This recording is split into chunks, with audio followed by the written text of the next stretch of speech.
Hi friends, ഇന്ന് വളരെ വ്യത്യസ്തവും അതുപോലെ രുചിയുമുള്ള വെറൈറ്റിയായ ചിക്കൻ ചമ്മന്തിയാണ് തയ്യാറാക്കുന്നത്.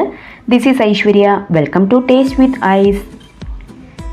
ചിക്കൻ ചമ്മന്തിക്ക് ആവശ്യമായ ചിക്കൻ്റെ ബ്രസ്റ്റ് ഭാഗമാണ് എടുത്തിരിക്കുന്നത്. നന്നായി കഴുകി ചെറുതായിട്ട് കട്ട് ചെയ്തിട്ടുണ്ട്. ഇതിലേക്ക് 1/4 ടീസ്പൂൺ മഞ്ഞൾപ്പൊടിയും 1/4 ടീസ്പൂൺ കുരുമുളക് പൊടി, ആവശ്യത്തിന് ഉപ്പ് കൂടി ചേർത്ത് നന്നായിട്ടൊന്ന് യോജിപ്പിച്ചെടുക്കണം. ഇപ്പോൾ മസാല എല്ലാം നന്നായിട്ട് യോജിച്ച് വന്നിട്ടുണ്ട്. ഇതിനി ഫ്രൈ ചെയ്തെടുക്കാം. അതിനായി ഒരു പാൻ വെച്ച് കൊടുക്കാം. ഇതിലേക്ക് 2 ടേബിൾ സ്പൂൺ എണ്ണ ഒഴിച്ച് കൊടുക്കാം. ചൂടായി വരുമ്പോൾ ചിക്കൻ്റെ ഓരോ പീസസും ചേർത്ത് കൊടുക്കാം.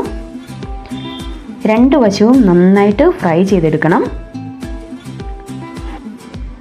ഇപ്പോൾ എല്ലാം നന്നായിട്ട് ഫ്രൈ ആയിട്ട് വന്നിട്ടുണ്ട്. ഇത് കോരി മാറ്റി വെക്കാം.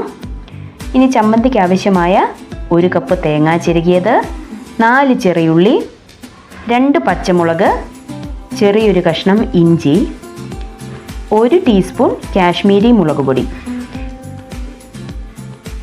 ഇനി ഫ്രൈ ചെയ്ത് വെച്ച ചിക്കൻ മിക്സിയുടെ ജാറിലിട്ട് ഒന്ന് ചതച്ചെടുക്കണം.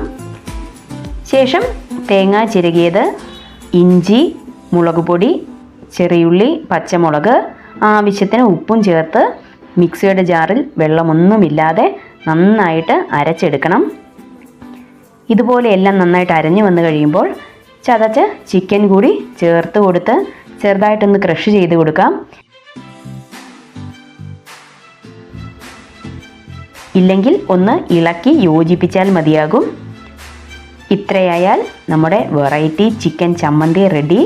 ചൂട് ചോറിനും കഞ്ഞിക്കുമൊക്കെ എല്ലാത്തിനും കൂടി കഴിക്കാൻ പറ്റിയ നല്ലൊരു ചമ്മന്തിയുടെ റെസിപ്പിയാണ്. എല്ലാവരും ട്രൈ ചെയ്ത് നോക്കി അഭിപ്രായം അറിയിക്കൂ. വീഡിയോ ഇഷ്ടമായാൽ ലൈക്ക് ചെയ്യൂ, ഷെയർ ചെയ്യൂ, ചാനൽ സബ്സ്ക്രൈബ് ചെയ്യാനും മറക്കരുതേ. പുതിയ രുചിയുമായി വീണ്ടും കാണാം. അതുവരെ ബായ്.